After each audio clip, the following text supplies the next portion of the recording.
we need to talk about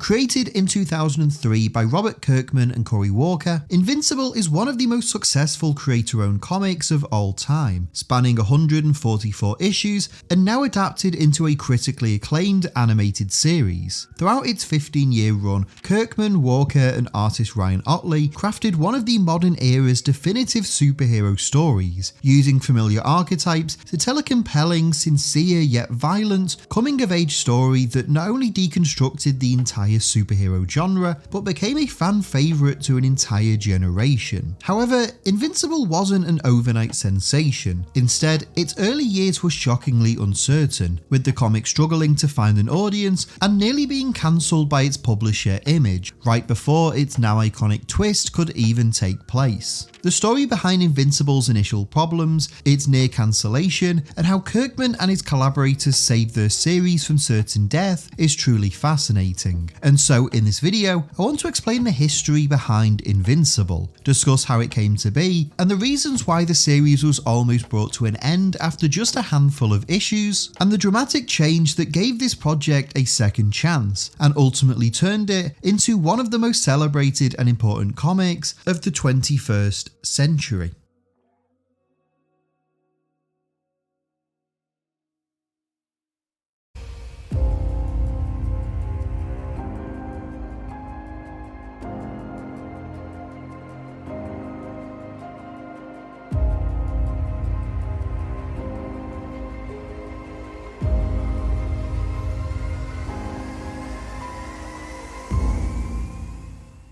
Before we continue though, just a quick reminder to leave a like on this video if you enjoy it, and subscribe to Owen Likes Comics so you don't miss out on any future videos.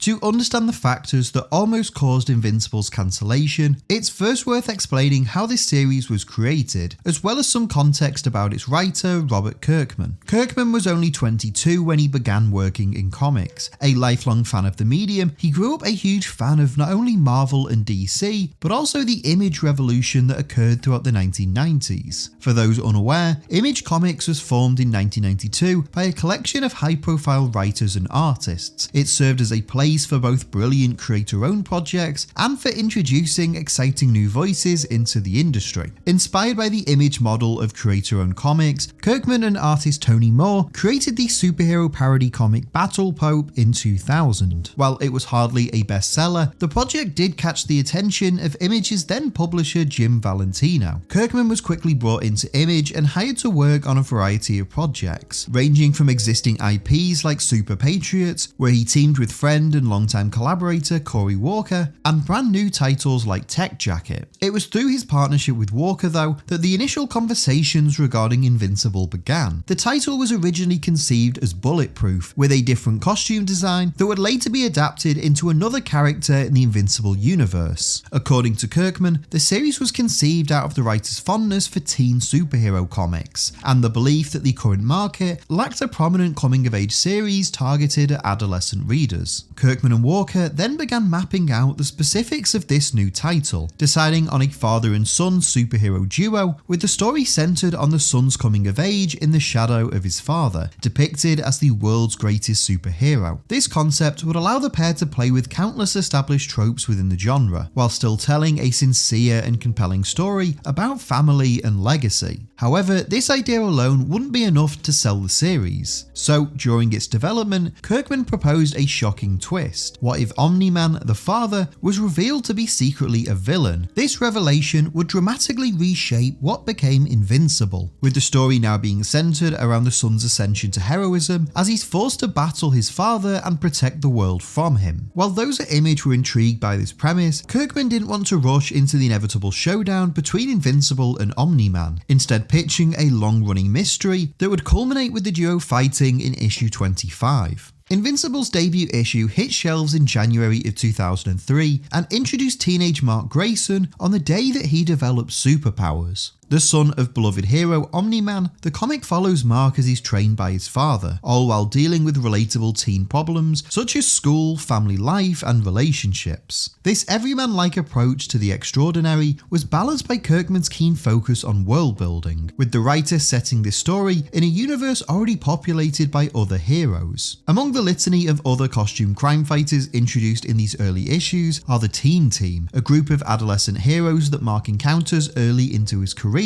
and the Guardians of the Globe, a Justice League-style ensemble that serve as this Earth's main protectors. The opening 6 issues published between January and November of 2003 are mostly dedicated to establishing the status quo of Invincible, both the personal tale of Nolan and Mark Grayson, and their overarching role in a world heavily populated by heroes. While these issues were charming, Invincible wasn't an enormous success overnight. Instead, its debut issue sold only 10,000 copies, and by the time issue 6 was released, this number had almost halved. This was likely due to a handful of factors, such as Image only printing a certain amount of copies, uncertain about the new series' prospective reach, as well as the book's frequent delays, with 2-month gaps between issues becoming commonplace, and even a 4-month gap between the release of issues 5 and 6. Furthermore, early critics of Invincible noted that while it had plenty of fun moments, the series seemed to lack a hook or real focus beyond the simple premise of a father-son team of heroes. Given that Omni-Man's killing of the Guardians hadn't yet occurred, an incident that would come to define the entire series in its tone, Invincible at this point seemed like a fairly fun yet unimpressive superhero series, in a market already heavily saturated with those types of stories.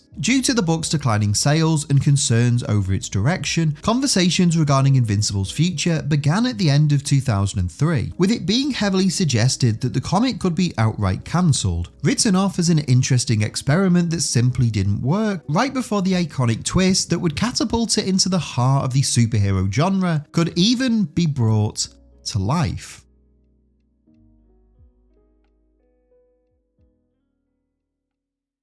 By the end of 2003, the future seemed uncertain for Robert Kirkman's Invincible. Despite its intriguing premise and the writer's clear long-term vision for the series, it had struggled to gain momentum and attract a large impassioned audience throughout its first year of publication. While Kirkman had found other successes working at Image and had recently launched another new series, The Walking Dead, in October, it seemed likely that Invincible would be cancelled, becoming one of many short-lived superhero comics that never quite reached its potential. Kirkman even considered reworking Invincible into an Atom Eve series, allowing him to continue developing the world he had established, but reframing it through a different protagonist. Regarding the conversations with Image about Invincible's cancellation, Kirkman told Sketch.com that, "When we had launched issue number 1, we had kind of a middling launch as part of that superhero line that Jim Valentino had set up at Image. Our sales kind of cratered pretty quickly, and the book was coming out in somewhat erratic schedule, and our sales dwindled to the 4,000 to 5,000 range, which is not great. That's usually cancellation level, especially back then at Image. That was around issue number 6, so I was like, oh, we can hang on a little bit, see how this Guardians of the Globe death goes. But I think it's going to be a struggle to get to issue 13, so that we can tell the full Nolan story." Knowing that the title was on the cusp of a major twist and revelation, Kirkman urged Valentino and those at Image to keep Invincible alive a bit longer, explaining his overarching vision for the series and how the Guardian's death and Omni-Man's subsequent reveal as a villain would hopefully revitalise interest in the series. However, while Kirkman always intended issue 7 to feature the Guardian's murder, the writer initially didn't plan for Nolan to be outed as the killer until much later on, instead proposing a year-long mystery story with the Omni-Man revelation instead happening in issue 25. Understanding the clear potential of this direction, with Mark being forced to battle his now evil father, Image agreed to delay Invincible's cancellation and allow Kirkman to execute his grand vision for the comic, with the added conceit that the Omni-Man twist had to be revealed as early as possible. As Jim Valentino recalled on the Robservations podcast, "What happened with Invincible was it was starting to go down. I had Kirkman on speakerphone, I'm sitting behind the desk, Eric Stevenson is sitting in front of it, and we go,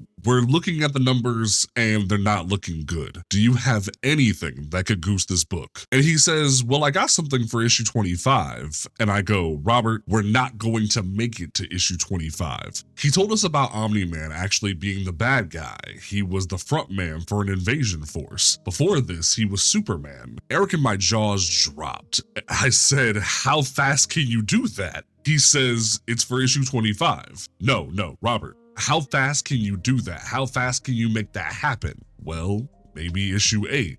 Do it.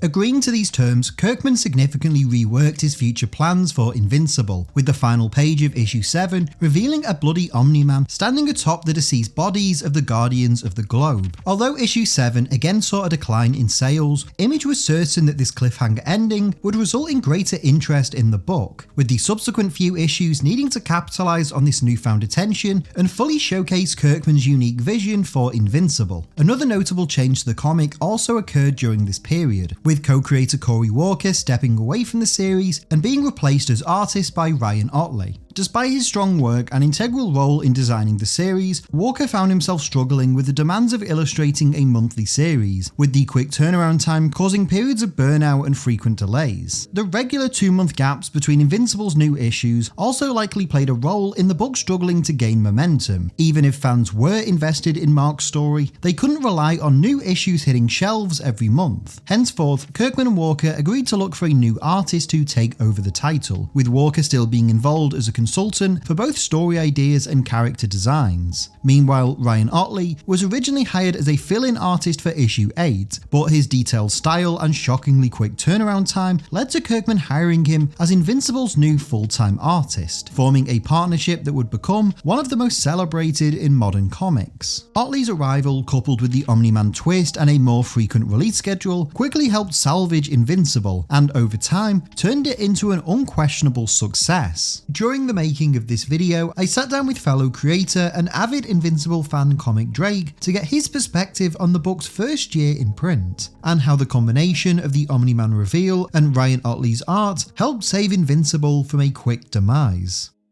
Before I was a comic book reader, I was a wiki enthusiast. I would spend hours and hours just diving through the Marvel and DC wikis, especially because I never read comics growing up. I know we've talked about this a million times. I didn't get into them until my 20s. Telling myself that I could never be a comic fan because I thought the continuity was so outside or unfriendly. I was alive and the perfect age when Invincible was coming out. I could have just picked up issue 1 and gone, but I didn't even know. It took me getting into comic books, going to my local shop, building a rapport with the clerk who always checked me out on my Wednesday pulls, for him to say, hey, you've been coming in a good while. I really I think I get a sense for what kind of books that you like. Have you ever heard of Invincible? And he put the first trade in my hand. He's like, you're going to love this. And here's the cool thing about Image Comics. Their first trade is always only $10, so it's affordable. So I'm like, yeah, throw it on. Why not? Gave it a read. Loved it. It takes a little bit to really kick off. But he's like, this first trade is pretty solid. Definitely by the third trade, you're going to be sold on it. So any kind of like stumbling that the first few issues might have given, because it was very much, I've mentioned this in my video that I did recently on Invincible spinoffs, but the tagline in issue 1 was like, girls, acne, homework, supervillains. When you're a superpowered teenager, it helps to be invincible. The first few issues are very much like that. And when I was reading, I was in college, so I was past high school, but being told there's going to be a twist that'll get good. I think that telling people there's a twist kind of undoes a little bit of the twistiness, but never in a million years would I have expected Omni-Man to do what he did. And I was glued and I was excited and I was like, I'll see where this story goes. With issue 7 of Invincible concluding with Omni-Man killing the Guardians, the next few issues began to shift the book's status quo. Whereas the first 6 issues were mostly light-hearted, fun and methodically paced, a darker trend began to rise to the forefront as Mark and the Otherworld's heroes reacted to the Guardians' brutal deaths. While the power fantasy element that defined the early issues remained, Mark's heroics were now grounded in real stakes, alongside the melodrama of how and when he would find out the truth about his father. These issues also start to develop the relationship between Invincible and Atom Eve, with the pair teaming up in issue 8 to fight the Lizard League and forming a bond that would become an integral part of the entire series. These issues also introduced notable antagonists like Doc Seismic, and saw the Teen Team be enlisted to form the new Guardians of the Globe, establishing the comic's theme of the younger generation of heroes ascending to the forefront. Issue 9, released in February of 2004, also sees the Immortal be resurrected and seek revenge on Omni-Man. They have a violent fight in issue 10 that ends with Nolan plunging his fist through Immortal's chest as a shocked Mark suddenly appears. This comic ends with a blood-soaked Omni-Man ominously stating, "We need to talk," which quickly became one of Invincible's most defining moments. Issue 11 sees Nolan reveal the truth to a shocked Mark. He explains that he's part of the intergalactic Viltrum Empire and sent to Earth on a mission to prepare the world for an invasion. As part of this duty, he posed as a superhero to gain the planet's trust and killed the Guardians because they posed a threat to these plans. Nolan asks Mark to join him and help conquer the world, earning his place as a Viltrumite. Invincible is understandably horrified by this and vows to protect Earth from Nolan at any cost. This heartfelt exchange culminates with Omni-Man attacking Mark, with issue 12 being dedicated to the pair's brutal and bloody fight. Here, Nolan viciously beats his son, explaining that this world and its inhabitants mean nothing to him, and his loyalty is only to the Viltrum Empire. Mark tries to fight back but is consistently overpowered, until Omni-Man stands atop his wounded son, ready to deliver a killing blow. Before he can though, Nolan asks Mark a question: what will you have after 500 years? Noting how Earth's demise is inevitable, and the Viltrum Empire will reign over the galaxy regardless. A severely injured Mark finds the strength to answer, proclaiming, "I'd still have you, Dad," which causes Nolan to break down. Looking at the devastation he's caused, Omni-Man flies off into the sky and leaves Earth with tears streaming down his face, leaving Invincible as not just the world's main protector against the inevitable invasion, but also left to pick up the pieces of his father's shocking betrayal. Throughout the first half of 2004, Invincible began to show a noticeable turnaround in both critical reception and sales. Despite the initial 6 issues largely underwhelming, Kirkman, Walker and Otley were able to steer the series into a more promising direction, establishing an intriguing premise that set it apart from virtually every other superhero title, and starting to gain the momentum that would push it forward for the next decade. While I personally enjoy the opening 6 issues, and think they do a good job of establishing the series' world, I also understand why Invincible didn't immediately grip contemporary readers. It was here, with Omni-Man's betrayal and the violent fight between him and Mark, that many of Invincible's defining traits would be established: the gory violence, the focus on deconstructing and subverting classic superhero tropes, and telling genuinely sincere coming-of-age stories within all those layers of violence and meta. By moving Nolan's reveal up to issue 7 and the fight with Mark only a handful of issues later, the series was immediately changed in a single page. From issue 7 to 8, Invincible felt completely different for both the readers and for Mark himself, who was forced to reevaluate his understanding of the world around him, just as we adjust to the book's more complex and violent direction. Although the evil Superman trope is fairly played out today, it was still something of a novel concept back in the early 2000s, especially when told from the perspective of a son forced to battle his evil superpowered father. Reflecting on its twist and its role in both saving and defining the series,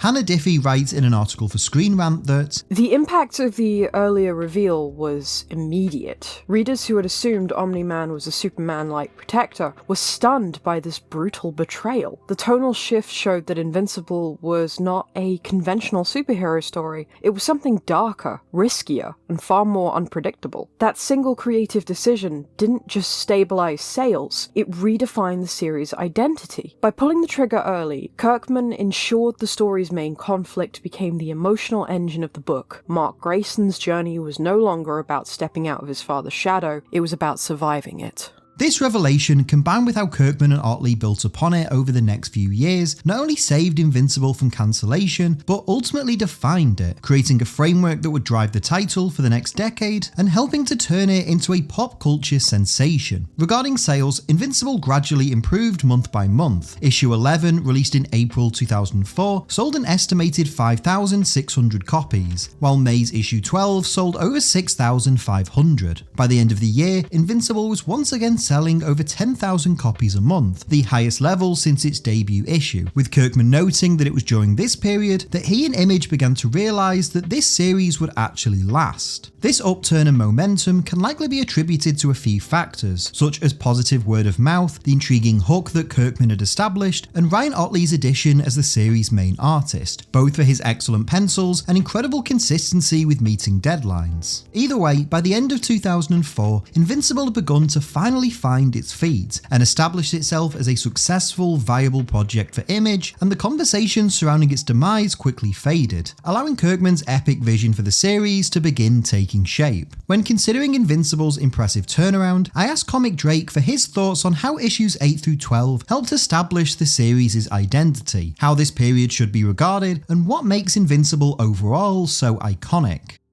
It's really interesting, Nolan's journey, because it doesn't seem possible from there, because he just seems like a being of immense ultimate evil who's willing to like kill his own son and start again. But also, is that not where Kirkman thrives as a writer? Because the way that I pitch Invincible to people used to, now everybody fucking knows he's in Fortnite now. I say that Invincible is every issue has some sort of reveal or plot twist that always keeps the readers on its toes. Each issue adds something to the story or changes what we thought that we knew. And that makes it inherently interesting. I very much see Kirkman as the master of the page reveal. And Invincible is very much what had me realize that is a storytelling element that you don't get in any other medium. Once I started to actually understand that page reveals were such a big deal, made me appreciate the medium of comics in a brand new way, which I felt like made me a better fan. The Omni-Man reveal is just one of several reveals throughout the entire series, and Kirkman is really good about keeping us on our toes. Whereas when one story arc is starting to wrap up, then he gives us another big, interesting twist to reveal, and so it makes the reader hungry for more. That's why I tell people, like, after you read the third trade, you're gonna want to come and read and demand every other book from me, because you just want to know where this goes. I think Kirkman isn't afraid to make those bold swings after he knows that he can do it.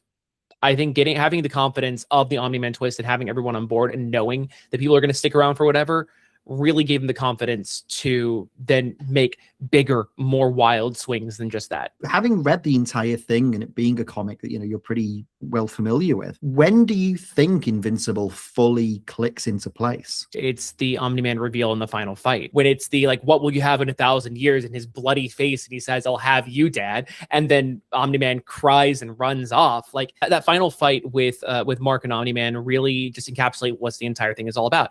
It is a bloody, intense comic with a lot of heart that is, at the end of the day, about a guy trying to find his place in the world in the shadow of his powerful, successful father, while also trying to emulate but also not be him. He's trying to embody all of his positive traits without any of the negative ones, which is a damn near impossible task to do. And that's what I think makes it special. The evil Superman, it's so easy to do. And also, like, that idea of a all-powerful Superman trying to protect things and then going so far that he ends up going in the opposite direction is interesting when you've never seen it. But still having that heart is, I think, what makes Omni-Man even more interesting than Invincible, or than Injustice Superman. And I think that's what really makes the book itself. I think it doesn't lose its identity from there. I think it's still very heartfelt the entire way through, and that earnestness is really the key to making it great. It's really funny because maybe without Invincible, I wouldn't have my career in the way that I have it now, because falling in love with comics, it could have just been a hyperfixation that was really big for a couple of years. Had I just stuck on the mainstream, I probably would have read a bunch of stuff and then gotten out of it, just like many other hobbies and subcultures that I've tried out during my life. I really, really liked Invincible, and I think it leveled me up as a comic fan. And I don't think I would be able to do what I'm doing now without the skills of not necessarily analysis, but if it did encourage me to look at comics on a deeper level and also to explore things outside of the big two. I think this comic really did change my life for the better. For me, the story of Invincible's early years is fascinating. Despite its rocky start, its dramatic turnaround is a real testament to placing trust in creators, giving them the time and space necessary to implement their plans, and also having editors and executives in place to work with them to ensure the best possible approach. While Kirkman, Otley and Walker obviously deserve credit, so too do Jim Valentino and those at Image, who both believed in Kirkman's vision and suggested ways to improve his plans without sacrificing artistic freedoms or what the writer had conceived the series to be. And at a time when comic publishers are becoming increasingly precarious and the margins between success and failure are closer than ever, the fact that Invincible was given the time to build and find itself is a worthwhile lesson for the industry, as there's likely a litany of other books, both independently published or released from Marvel and DC, that were cut short despite having the potential to be a long-term success. Because of Kirkman's unwavering dedication to his vision, Cory Walker and Ryan Otley's relentless, fantastic artwork, and the composure of those at Image to place trust in their creators and give this project the time to blossom, Invincible overcame its near-death experience. It was able to have a second life, evolving into one of the longest running and most successful creator-owned comics in history. Even now, as its story has transcended the printed page and moved into the world of animation, I think it's important to remember its humble beginnings, and the real story of how, against all odds, this series not only lived to fight another day, but over time truly became invincible.